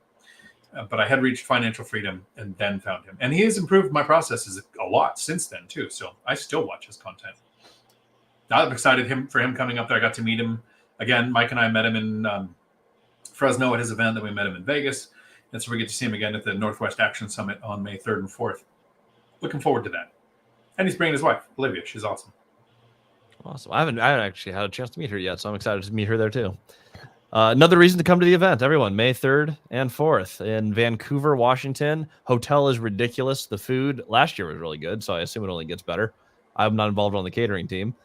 But that is going to be a fantastic, fantastic event. Make it out. I don't remember how many seats there are left, but they're getting limited. I know the ticket sales are filling up very fast. So if you are looking for the event to go to this summer, that is right on the Portland, Oregon border. Beautiful hotel and tons of networking. All of us will be there. Mike Zuber will be there. You should be there too. Clint asks, we're a doomsayers channel. Please say we're not. None of us are. No, all of us. That is a cheap way to get a lot of views online. And I think Robert Kiyosaki has massively, massively overplayed the doomsday conversation. Perpetually being a bear is not sexy. Up or down, there are ways to win. I find it's easier to win in the down market, but as long as the government can continue to cheat and print money, the music keeps going, and they have some more runway to do so. So I don't think the whole world is going to fall apart here anytime soon. Oh, this is a good one for Dion, who's quit his W-2. I guess I also don't. My W-2s are all from companies I own, so I think that's kind of cheating. For Dion, how do you get loans approved once you quit your W-2 and have lots of cash flow from your portfolio? Like when you have multiple mortgages, what does it look like to get conventional financing when you don't have a job? So I typed out a response because I'm less likely to sound condescending when I type it out because of how simple this is. Yeah, that's why, right? Because we want to answer something, and always remember, it's hard to remember what it's like to not know something. So once I knew this, it seemed like, why doesn't everybody know this? For 2 years, real estate is difficult. For 2 years, they're looking at your salary, your debt to income ratio, you. Once you have rental income on 2 years of tax returns, I've had lenders tell me, not look at my W-2 on the last 4 mortgages. Like they were like, yeah, we'll look at that. That doesn't matter. Show me your rent rolls. They'll go, they said to me the specific words, you can buy any property you want. There's no limit to how much you can borrow. You just have to have the down payment. Because what they're going to do after those 2 years of rental income on your tax returns is they're going to look at 75% of the rents in your debt to income ratio, including the property that you're buying. So as long as you're not buying a bad deal, like Clint's had some really bad deals and was breaking even, yeah, they're not going to lend you on that. You got to make some money. So you have to find deals where 75% of the rents will cover the mortgage. You can buy anything you want. Your W-2 means nothing after those 2 years. Yes, they'll still make you jump through hoops and they'll verify things, but not having a W-2 has not stopped me at all, and it's not going to stop me. I still have lenders approving almost anything I want to do. Some lenders will put a little extra caveat on there, and they're going to want the majority of your tenants, which means 51%, to have leases with at least 3 months remaining. The first time I had a lender tell me this, I was a little confused. I actually said, you're going to let me make a 30-year commitment for hundreds of thousands of dollars because a tenant made a 3-month commitment for a couple $1,000s in rent? And the lender said, yes. We're not going to own your mortgage in 3 months. We're just worried about when you get it. It's like, okay, that makes sense. So yeah, that's how, once you quit your W-2, do not quit your W-2 to get into real estate. Get a couple of rentals, get a couple of years with rental income on your tax returns, and then you might lose the W-2 to continue investing in real estate. But in the beginning, that W-2 for those first 2 years is the platform that you launch yourself off of. And on my end, one way to get around it is commercial loans don't care about your personal income at all. They want to see what you're doing on a large scale. So if you buy bigger buildings, you negate that pretty much in its entirety. However, I live in a tiny little house in Renton, Washington. Dion's been over. I have a small little house. It's nothing exciting. I bought $27 million of real estate before I qualified for a conventional loan. I am now building a house that is not small in Texas. And by not small, I mean it's really not small. It is excessive. I was not able to do that until I was far enough in business where multiple businesses had 2 years of tax returns and my portfolio had seasoned for 3 years. It's part of how you play the game. But to Dion's point, once that kicks in and you've built a portfolio, none of it matters anymore. You make enough money, you have enough experience, your properties, you could show in your tax returns, hey, these make money, and you're off to the races. They're more interested in your Schedule E, which is all of your investment income, than they are your W-2. Heard banks cap at 10 active loans. How do you get around this? This is also specific to residential, which I almost never buy. So this is a better one for you two. How do you get around the 10 active residential loans that banks cap you at? Would you like to, Mike? Commit mortgage fraud. I'm just kidding. That's a joke. Kidding. I did not cap at that. No one record that. That is not going online. No, that's a very good question. There's many different things that you can do. First of all, the traditional financiers, the qualifying mortgage financiers, like your big box banks or most mortgage lenders that you're going to be looking at, they'll only do 10 in your name. However, There's non-QM lenders. We've talked about non-QM lenders a couple of times, like Velocity Mortgage or Convoy Home Loans, like I mentioned earlier. They'll do fixed rate debt on up to 8 units. Well, the reason they can go up to 8 units is because they're a non-QM lender. They're not following the same guidelines that the Fannie Freddie loans are following. And what a QM, the qualifying mortgage is, it's a loan that can be backed by Fannie and Freddie, which are the government programs that buy these loans up to secure the asset and shore up the economy. So you can have an unlimited amount of those.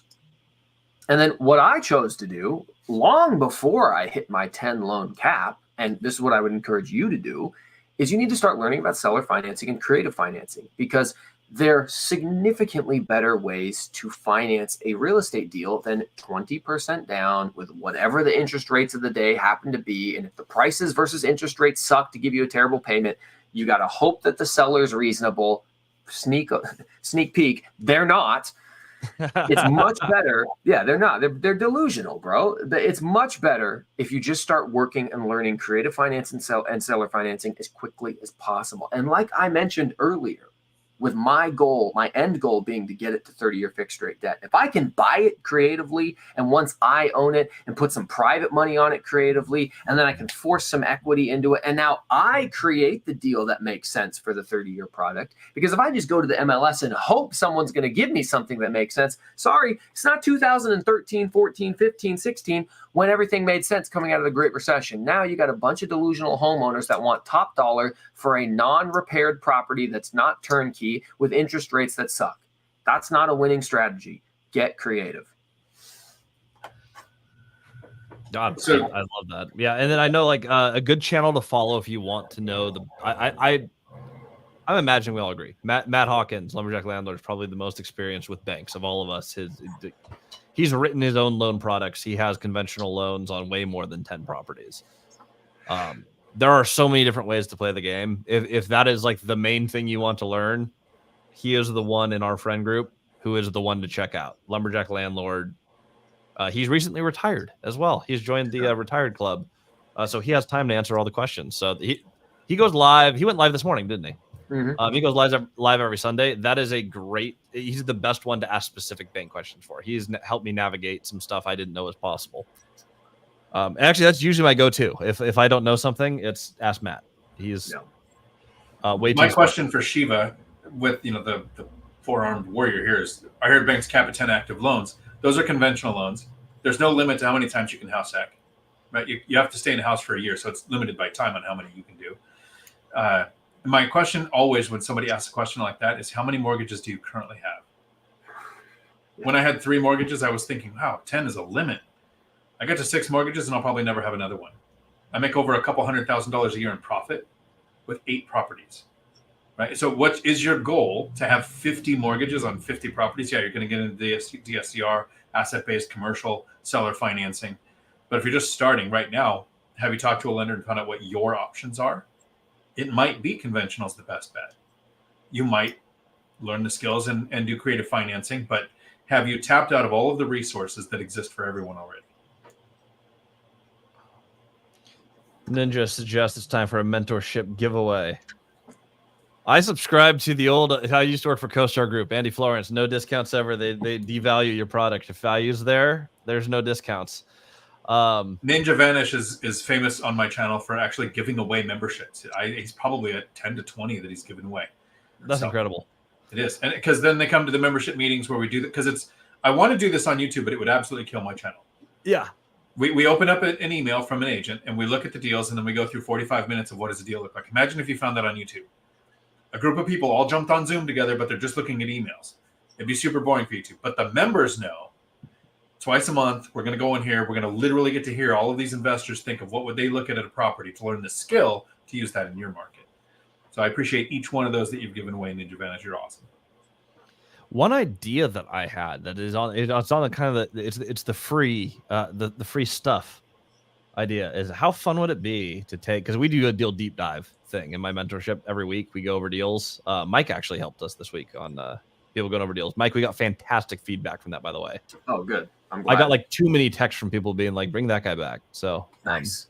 Yeah, I'm gonna do that. He hasn't even done that for mine yet. Like, he's come on with me, but he's never just, hey, I'll cover it for you for an hour. Dude, it is the feedback is everyone loves Mike. That I don't know what it is. Mike's like just the fan favorite. And I've had you, Matt, Dion. Everyone's done it. Everyone's had good reviews. Mike is by far the most messages following up from the mentorship. Nice. But when we do this, one thing I think that would be fun sometime is to take the deal deep dive from the month and just do a like live presentation with actual rules of like you have 15 minutes to pitch your deal and just like have people come on and present their deal to actual investors, just so people get to see like, okay, what does it look like when you present a deal? What does it look like to pitch for capital? And oh, by the way, a couple hundred people can be watching on YouTube who may or may not be interested in reaching out and funding your deal. Like, who knows? But just talking about live deals and actually showing the process, I think it'd be super fun. Just game show style. Let's take four deals, 1 hour, 15 minutes per deal. Get a little panel going, and judges can grade the best presentation. I think that would be the most fun thing ever. That would actually be valuable. Just Real an estate idea, though. I like it. Was that Real Estate Shark Tank? Yeah, there we go. Real estate Shark Tank. You have to do it with someone with money because I have equity. Cash negative. No. I had money, then I have a bird. So. Yep, that's how my universe goes. I'm like, I have money, and then I buy something, and I'm like, oh well, that was nice. Real estate investors almost exclusively are very, very wealthy broke people. If you played the game for some time, I know very few people who have a significant amount of cash at any time. I have a friend with $130 million real estate portfolio, and he was liquid $16 million. And then I met with him 5 weeks later, and he's like, I may need a loan. I spent it all, and I may have got out a little over my skis. And then he got liquid again. But he literally, $130 million portfolio, no money. Crazy. Dang. Cash flow is like $200,000 a month. Whew. Well, that's good. Well, that's the thing. As an investor, we're always broke. The money that comes in gets put to work. It's not like the money that comes in is ours. I mean, No. It is once you retire. Yes, once everything is stabilized and in place. But during that growth phase, the person with a job that has zero investments feels richer than us. That is so true. There are so many times where I'm like, what would be fantastic right now? Money. And why did we all get into this in the first place? Damn it. It's not get rich quick. It's get a lot richer than most people, notably faster. It is what I have found that real estate is. It is the surest way I've ever seen to become wealthy if you are disciplined and willing to wait. By the way, if you haven't, Dylan's already done the thing. Sub to all the channels.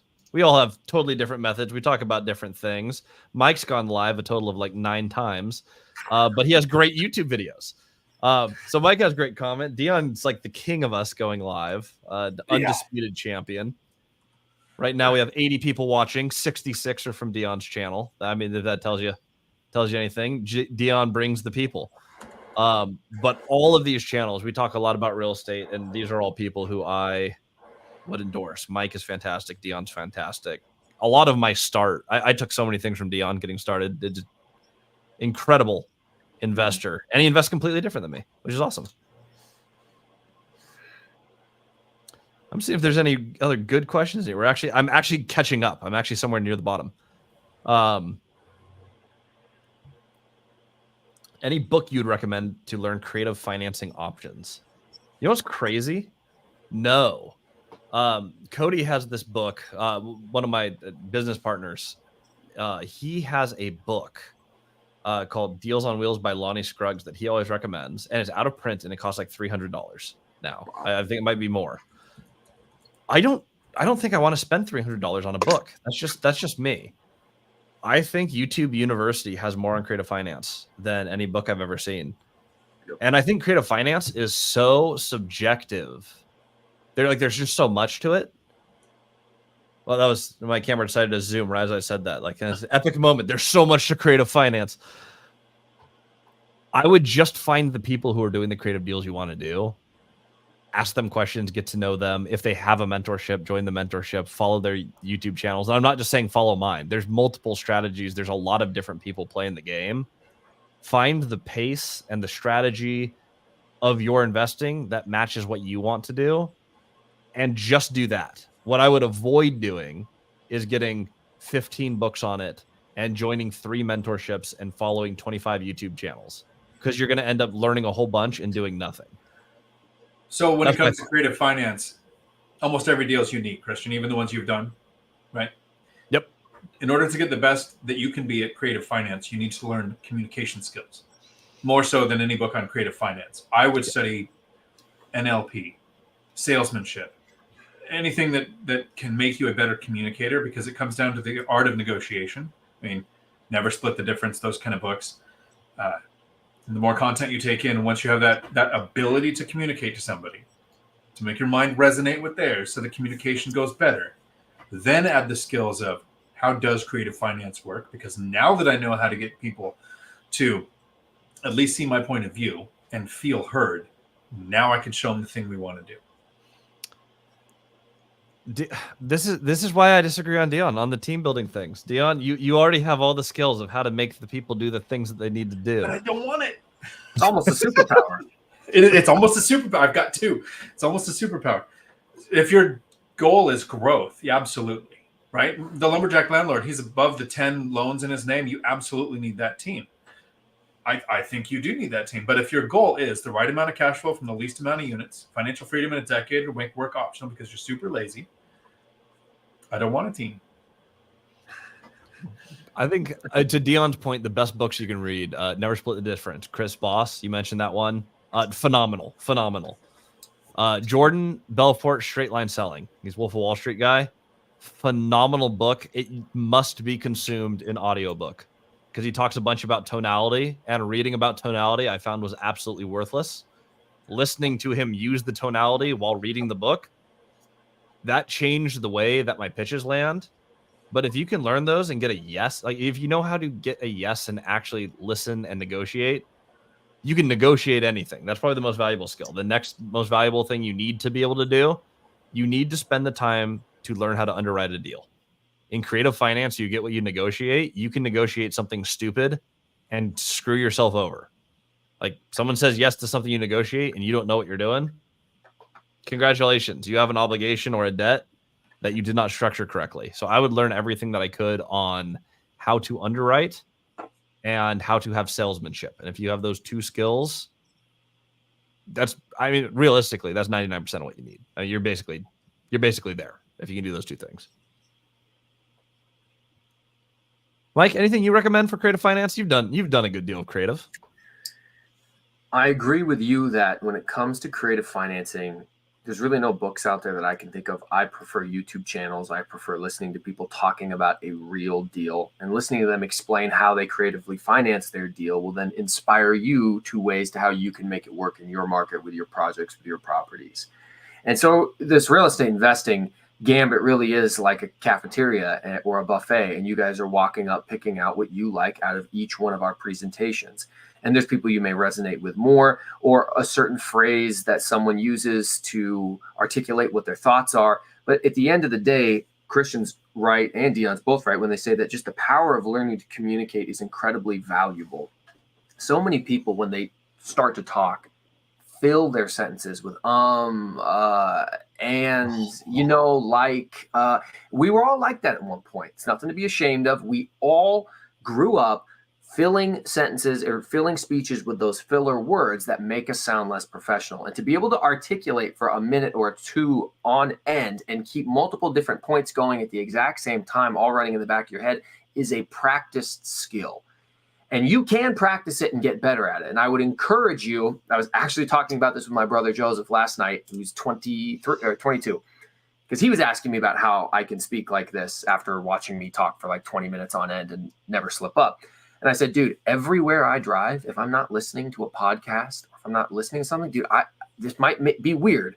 I'm talking out loud to myself, practicing the presentation for my next YouTube video, my next sales pitch, the next chick that I'm hitting on. I'm working through the kinks of the process so that I can deliver that presentation flawlessly. And it may seem odd that I'll be listening to a book or watching a podcast, pause it so that I can pretend that I'm the one in that podcast giving the answer to the questioner. All of that practice makes you a more effective communicator. And Dion's just chomping at the bit to jump in here, so I'm going to let him. No, I just feel better knowing I'm not the only one that does that. Like, I've got a video coming out Thursday. I've said it to myself 3 or 4 times driving down the road already. Yeah. You know where I pitch? The shower. If you can pitch it naked, you can pitch it dressed. Works every time. That's what I do when I'm doing a presentation. I always picture I'm in a room full of people and I'm naked. There we go. I've done my literal rehearsal naked, so I'm ready to go. I'm in there. I'm like, wow, this is easier than last time I did it. I wasn't dressed last time. Yeah. No, the car pitch. The one thing, I don't know if this is true for you guys. For me, if I over practice it, I will screw it up every time. I'll over talk. If you have my disease of being a chronic over talker in a meeting, definitely rehearse, but avoid over rehearsing, because you will have the temptation to word vomit everything that you practiced without giving them room to speak. If you struggle with that, rehearse a couple times, get your main talking points, and then let the meeting carry itself, because you need to spend more time focusing on listening than you do talking anyway. That's my last piece of advice on that. I used to drive people crazy. So I was the president of the Northwest Career Colleges Federation. It's 112 vocational schools. I go to Olympia and I testify to the higher ed committee, the transportation committee, whatever committee was doing some legislation that we wanted to go one way or the other. I'd show up about 15 minutes early and I'd say, okay, what's the topic and which side of it are we on? Okay, and then I have 15 minutes to sit and prep, right? Because if I had time to script something and plan it out, I can't talk to save my life. But if I have bullet points and I could say it a few times out loud, I'm fine. More evidence to the impact Dion has in my life. While I was having this conversation with my brother last night, I stole a Dion quote that he gave me a few months back. And he said, if you need me to talk for an hour, I only need 10 minutes of prep time. But if you need me to talk for 10 minutes, I need a week worth of prep time. Because to get that condensed and to get that specific with what you're going to say takes significantly more preparation so that you don't go over your time in word vomit. Nice. 300K liquid cash. Best way to invest it. I usually do my investing without money. So if I have 300K in cash, I'm going to find opportunities and then I'll apply it towards the opportunity. I mean, if I have a deal where I need $1 million down, I'm like, well, good. I got about a third of it. That's good news. If I have a deal that I can buy without partners, that's 300K down, say a seller finance deal, 10%, $3 million deal, 300K liquid. Granted, you should probably have reserves, but for the sake of illustration, I could buy $3 million of real estate with that seller financed. That's not bad. I can own that without a single partner. So a lot of different ways you can use it. I'm going to go back to my normal answer that I answer almost everything: deal, then debt, then equity. I'm going to find an opportunity, and then I'll see where the 300K plays a role in it, as opposed to trying to match things to a limitation of 300K. That's me. What do you guys think? Mike would buy 1,200 homes in Gary. The whole city. In cash. Yeah, one purchase. Dion, you're a hater. If I had 300K, what I would do is completely different than what you would do, home advantage, because we have a different skill set, we have a different background, we have a different market, we have a different risk tolerance. So I see these questions all the time, and I like where your head's at. You're just trying to get the perspective from other people. I understand it. But realistically, you are different from me. Your skill set is different from me. What I would do, you probably shouldn't do. I would not encourage you to be like, oh yeah, just go buy 8 houses in Gary. You know nothing about the market. Don't do it. But you have a bunch of capital. There is a pathway forward for you to invest it and get a good return. And so what I would encourage you to do is to start getting very, very serious about researching the different types of investment strategies, some of the different markets you're interested in, and then pick one to become an expert on and study really hard for a few months, and then dip your toes in, buy that first property, get that first purchase, see how it goes, and then slowly learn from there. You don't have to deploy all 300 at one time. Every time I answer these, I think people get irritated because of the element that I add that nobody wants to hear about. And right, you're saying, so if I had 300,000, I had no other assets, how would I invest it? That's how I'm going to interpret the question, because I don't know your situation and I don't know your goals. For me, it would go like this: $50,000 in reserves, $50,000 towards a house hack. If my debt to income would allow me, I would acquire one more rental. The rest would sit in an account. I would save it until I had the rental income for 2 years to then be able to buy the next thing in my area. The problem is the $300,000. I've only invested $320,000 over a period of 10 years. That $320,000 has turned into, in 2022, $204,000 in profit. Right? I'm doing my taxes for 2023. It's more than that. So $320,000 invested to make over $200,000 a year to live on, to figure out how to spend. But the element you don't want to hear about when you're starting is the decade, right? That first rental, I didn't buy them and then all of a sudden have the cash flow. I bought the first one. It's now had 10 years of appreciation, 10 years of principal pay down, 10 years of rental increases. The next property's had 8. The next one has had 6.5. Right. So the element of owning rentals over time is what set me free, not just owning the rentals. We all three had different answers, and none of them, I totally agree with Mike, is the one you should use. What little bits of our strategies can you take and put in an amalgamation that works for you with your goals, your assets, and your skill set? Now, for at least the questions that I came in and highlighted, I think we got through the questions that I had set there. So I think we're right here at the end of the stream. So this is a preview of some of the things that we'll be talking about at Northwest Action Summit. All of us are there live, as well as Mike Zuber, Cody Davis. There's a bunch of other speakers. Jesse Lee, who's a friend of mine who lives down the street. He definitely invests differently than I do. That guy's a character. He's going to be sharing some. Jesse's funny. We're going to have some fantastic speakers there. If you guys can make it out, it's May 3rd and 4th. I will post a link. I realized I forgot to do this in the video description. So I will add a link on Multifamily Strategies page to the Northwest Action Summit. It's nwactionsummit.com. Snag a ticket. If you haven't yet, follow each of our channels. Dion Talk Financial Freedom, Millennial Mike, Multifamily Strategy here on YouTube. Thank you guys so much for joining me for almost 2 hours of live content. Dion, what are you holding there? My crayon's ready to eat. I'm a Marine ready for food when this is over. I'm set. Everybody's heard of those meals ready to eat, right? There's a Marine Corps version. There we go. All right, everyone. Till the next episode, we'll see you all soon.